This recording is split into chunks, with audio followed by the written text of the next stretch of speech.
Hey everybody, it's Bean and Bagel. We are a married couple from the Midwest. I'm from Minnesota, Greg is from Michigan, and we post food reviews here typically once or twice a week. So thanks for joining us today.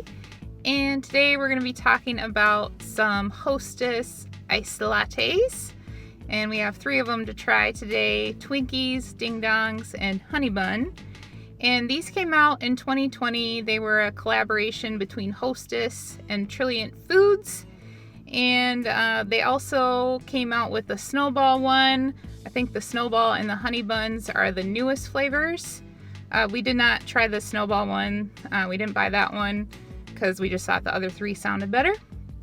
So the first one is this Ding Dong one, and we're gonna make Greg try it first. So we're gonna let him just take a little sip. What do you think? It's very coffee-like. I do get a little bit of the Ding Dong flavor, where you get the little bit of cream and chocolate. Lots of caffeine, I think, and sugar. If I were to give my recommendation, I would probably walk by it. Yeah, it's very, very sweet. It's a little bit chocolatey, not a ton. I don't really get Ding Dong from it. It's just kind of like a sweet coffee. So I would say you could walk by it. The second one that we're gonna do is this Twinkies guy. So Greg's gonna take a sip, tell us what he thinks. Again, very sugary, very coffee-like. I do get a little cream flavor in there, and like the British say, I get a little bit of sponge. But again, I'm not in love with it. I'd probably walk by it. So I think that it tastes very sweet and also like an artificial vanilla. So it, again, doesn't taste like Twinkies either. So we'll move on. Honey Bun. My Honey Bun's gonna try it. All right, Honey Bun, what do you think?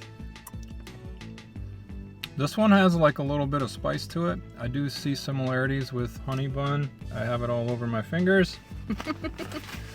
Yeah, I think it's very sweet.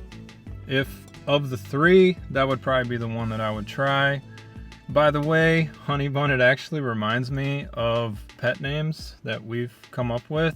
I remember us having a conversation, and she had a bunch of pet names for me, and I didn't have that many for her, and she's like, you gotta come up with a pet name or something.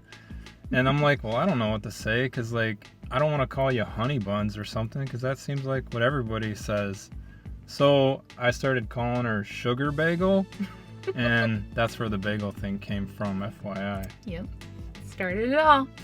So I agree with Greg. I think this one actually has more flavor to it, like that cinnamon flavor. And to me, it's just a lot better than the other ones. It's a little bit more complex. It just doesn't, it's not just tasting like sweet like the other ones are. So I think this one is a try it out of all of them. This is the one I would say is the biggest try it. So yeah, it's definitely the try it for me, like I said. Anyway, thanks for joining us on our journey down Hostess Avenue. Hostess reminds me of when I was a kid, when I was in elementary school, where like you'd have your lunch and you'd take it to the cafeteria, but you'd open it up and you'd have something in there that you didn't want. So you're trying to like barter and trade with other students for things you want. And so you would trade for like these type things, like a Twinkie or a Ding Dong or whatever. But then it also kind of reminds me of like being a bachelor, where, you know, you didn't really know good baked goods yet. So like until you got married or something, and then you're like, man, there are so many better things out there. These kind of snacks to me are kind of like fillers, almost like dating, you know, where you're dating somebody and you know it's probably not going to work out, and they're just kind of like a filler until you're waiting for the real deal or something. So that's what these snacks kind of remind me of. But anyway, I'm talking too much. We're going to take off. Have a good one. Thanks for joining us. bye.